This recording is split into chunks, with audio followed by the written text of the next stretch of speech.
Air India సంక్షోభాన్ని జాగ్రత్తగా పరిష్కరించుకోవాల్సి ఉంది. ఎందుకంటే ఎయిర్ ఇండియా తాజాగా దెబ్బతింటున్నటువంటిది వాళ్ళకున్నటువంటి బోయింగ్ ఫ్లైట్స్కి సంబంధించింది. మొన్న అహ్మదాబాద్ ఫ్లైట్ యాక్సిడెంట్ ఒక ఎత్తు అయితే, కేరళ నుంచి ఢిల్లీకి వెళ్లాల్సినటువంటి ఫ్లైట్ చివరికి టెన్షన్ పెట్టి చెన్నైలో ఆగినటువంటి పరిస్థితి చూసాం. ఓవరాల్గా కంగారు పుట్టిస్తున్నాయి ఫ్లైట్స్ అనేటటువంటిది మాత్రం ఎయిర్ ఇండియా ఫ్లైట్ ఎక్కాలంటే భయపడే పరిస్థితి అవుతుంది. ప్లస్ వసతుల పరంగా చూస్తే మిగతా వాళ్ళతో ఒకప్పుడు ఎయిర్ ఇండియా నేను బాగా ఇంట్రెస్ట్ చూపించేటటువంటి రేట్ ఎక్కువ ఉండేది. మిగతా ఫ్లైట్ల కంటే కూడా ఎయిర్ ఇండియా టికెట్ రేట్ ఎక్కువ ఉండేది, ₹10 ఎక్కువ ఉండేది. కానీ ఇంట్రెస్ట్ చూపెట్టేవాడిని. ఎందుకంటే ఒకటి ఇండియా గవర్నమెంట్ది అనేది ఒక ఎత్తు, రెండవది మనకి లంచ్ టైంలో తర్వాత మార్నింగ్ టైంలో స్నాక్స్ కానీ, మధ్యాహ్నం లంచ్ టైంలో లంచ్ కానీ, నైట్ పూట్ల డిన్నర్ కానీ ఫ్రీగా ప్రొవైడ్ చేస్తారు.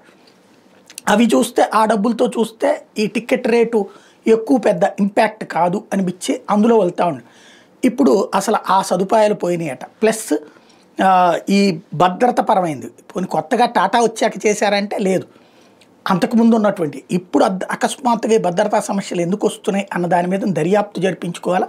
జాగ్రత్తగా తీసుకోపోతే ఎయిర్ ఇండియాను ముంచి టాటా సంస్థని కూడా దెబ్బతీసే కుట్ర జరుగుతున్నట్టు కనబడుతోంది.